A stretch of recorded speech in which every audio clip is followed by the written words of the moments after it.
Okay, as you can see, the bird is sleeping.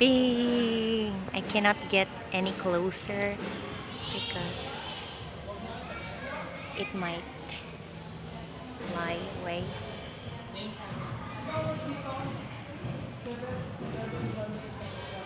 It really is, it's awake.